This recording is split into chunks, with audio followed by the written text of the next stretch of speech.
In this video, we'll be talking about the decision-making process in the middle third. So we've covered off what we want to do in our defending third, but now we start to go into the middle third of the game, okay? And so the players that become very important is obviously our center midfield player, our winger, and our winger, okay?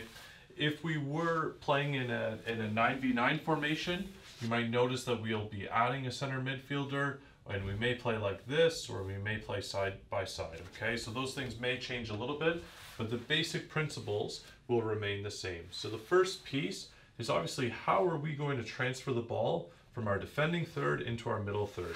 And we've discussed that it may be on the dribble from the defender or the center back, but more often than not, it'll be through a pass into either our center midfield player or into our winger, depending on the situation in front of us, okay? In general, what we're looking at from these players is, do I dribble or do I pass? Okay, and that's going to depend on the situation in front of them. So the things that they're looking for visually is how much space has the team allowed me? What are the options in front of me? And then ultimately, what is going to be the most effective method to transfer the ball to the attacking third, with the idea being an attempt to score a goal and hopefully gaining some success with that. So as this player receives the ball, what we're going to ask our center midfielders to do is to assess the situation based on how much time and space they're being given. In this particular circumstance, if you notice that they have been given a lot of space, we're going to encourage that player to attack on the dribble or attack on the run before making a decision.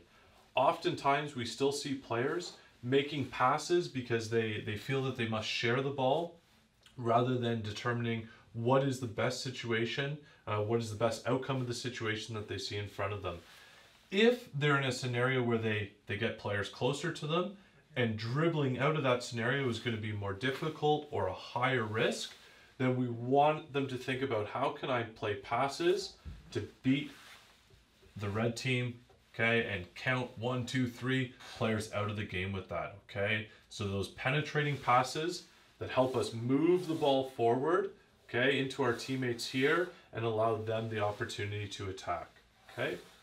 So that's for our center midfielders. Our wingers, this is a very open decision-making process that they have, and we want them to always play with confidence and some courage with the ball. So as they receive the ball into here, again, they still need to assess the situation, just like a center midfield player does. But generally, we want them to start or play slightly in front of our center midfielders, and hopefully that puts them in a good position to attack forward and try and penetrate into the attacking third. We're going to encourage these players to get their feet on the touchline, so nice and wide, make the field as big as they possibly can, and hopefully that's going to allow them enough space down the sideline to have an attempt to dribble and to score, okay? If these players find that they've got the opposing team, okay, closing down that option of penetrating down the wing or dribbling into the center, then they're going to have to look at combination plays and how do they work with a teammate, potentially something like this, ball pass scenario, to break down the other team, okay? These players on the wing, especially as they approach the attacking third, we want them to start taking more risks and more chances than we would have taken in our defending third, because even if we lose the ball here, we still have lots of time to recover, okay, and apply those principles of the game and talk about condensing their space, okay?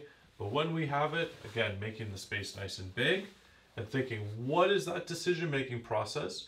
What's going to be the most effective way for them to enter the attacking third and then either look to combine with our strikers or our midfielders that are joining in, or go themselves directly to the goal and attempt to score, okay? So when we're coaching these players, we want to encourage them to take risks.